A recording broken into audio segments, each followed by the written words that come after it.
toward the end of the introduction of my most recent book, It Is What You Make of It, is an admonition, a clarion call of sorts.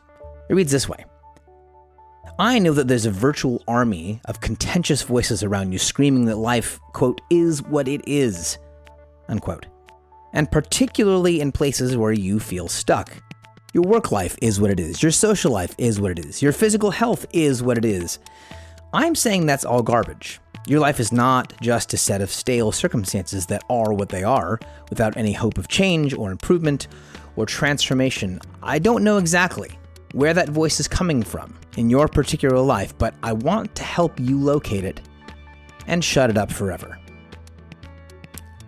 It's actually a somewhat poorly kept secret that I'm not always very interested in the specific accomplishments or achievements of those I get to work with as a coach. In other words, while I certainly do find a lot of the projects my clients introduce me to interesting, it's pretty much never the book or the album or the business startup or the jewelry line that I'm emotionally invested in. Instead, I'm regularly and often deeply moved by the person doing the work, who they are, and who they're becoming. You are the gift you are offering the world. The service or the artifact you're working at or dreaming up is how you are passing yourself on. Which is why one of the most significant chapters for me to have written in that book, the one I read from above, just moments ago, it actually highlights a rather unsavory event from my vocational history. I won't recount the entire story here because I think it's worth reading in the book, but for the purposes of this podcast, here it goes in brief. I was working with a designer and an art director on what would be my first book project. It was actually a massive project because we'd thrown in visual art and a second edition of the book and documentary music and film and blah, blah, blah.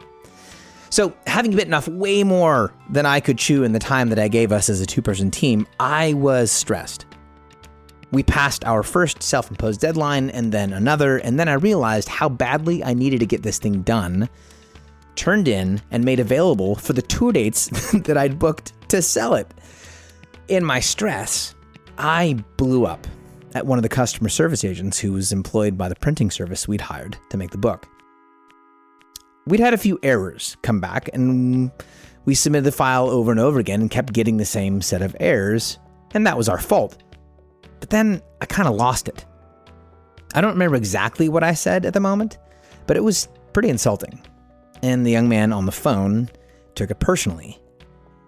And then he quietly and very effectively retaliated by digitally corrupting the upload process so that, over the next several weeks, it became impossible for that project to be approved and completed.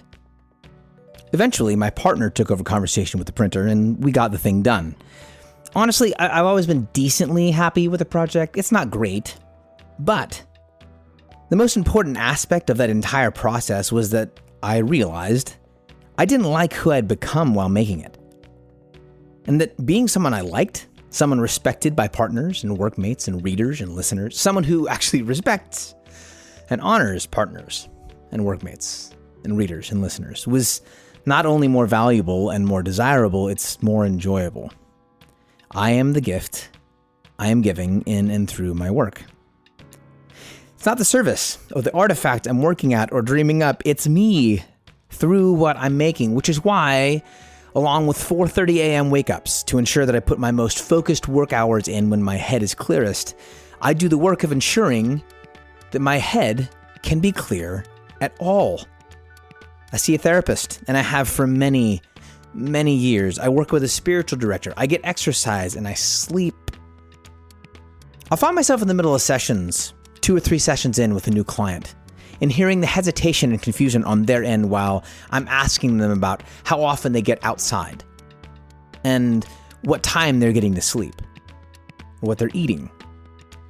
I've stopped asking about the project at that point, and I'm starting to ask questions about the most valuable aspect of the process, which is the health and the wholeness of the person making it. You are the gift you are giving the world. Which leads me to this. In the same way that books don't write themselves, and melodies don't just fall into place, in the same way that justice doesn't roll down by itself and peace doesn't just get a chance, you and I do not simply become. You and I don't just get healthy. Just like your idea needs time and curation and attention from you, you and I need the help of those outside us in order to be shaped and grow, sometimes even to just get healed and get right. I don't recommend therapy because I think you're broken. I don't recommend spiritual direction because I think you're lost. I don't coach because I think you're incapable. I think you might be just fine without any of that. I really do. But I don't do what I do, whether it's this podcast or the book, It Is What You Make of It, because I want you and I to be fine. I want you and I to be way better than fine. And that takes deep, hard inner work. Often, work you and I don't have the training or the expertise to execute well, much less the altitude on our own lives to do effectively. So, while you're working on your passion project, while you're working on your legacy, that artifact, that idea, who's working on you?